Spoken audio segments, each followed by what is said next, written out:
Jenista aliingia kwa viti maalum, lakini wote tuliingia kwa mara ya kwanza tuliingia mwaka 2000. Tukaenda mpaka mwaka, tulikuwa marafiki, tulikuwa tunaelewana sana.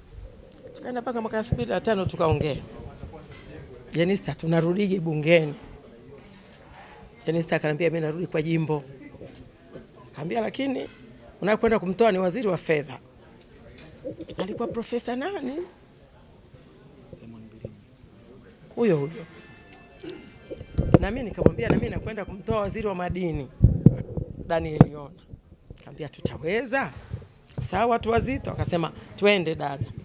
Mimi na Jenista tulikuwa na age difference ya miaka 11. Mimi ni mkubwa kwake. Kwa kweli tulikwenda baada ya kura za maoni tulipigiana simu. Jenista umeshinda? Nimeshinda. Dada mkubwa umeshinda? Nimeshinda.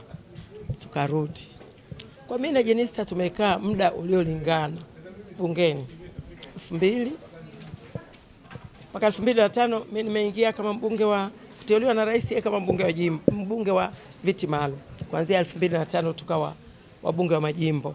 Yeye amekwenda na Peramiho mpaka Mungu alipomchukua. Mimi niko Same Mashariki mpaka leo. Jenista alikuwa hard working. Akishika jambo lake amelishika. Alikuwa ni mwanamke anayejitahidi sana. Alikuwa anaamini katika kazi. Tulielewana kwa sababu wote tulikuwa tunaamini katika kazi.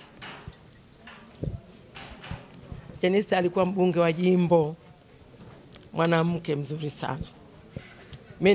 Mimi mpaka leo ni mwenyekiti wa wabunge wa majimbo wanawake. Kwa hiyo alikuwa ni mbunge wangu mzuri sana.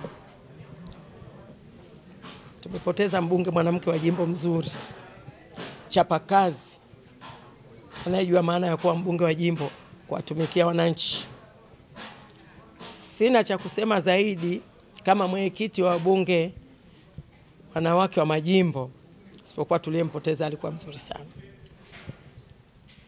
Tunamwomba Mungu amweke mahali pema peponi. Lakini imekuwa ni shock. Kwa sababu kama mimi sikusikia akiwa naumwa, nimeona tu kwenye mtandao Jenista amekufa. Nilichofanya nilimpigia spika kuhakikisha, spika akaniambia ni kweli. Kwa hiyo niko hapa. Nakuja nyumbani kwake. Naomba wote tumuombe Jenista. Asanteni sana.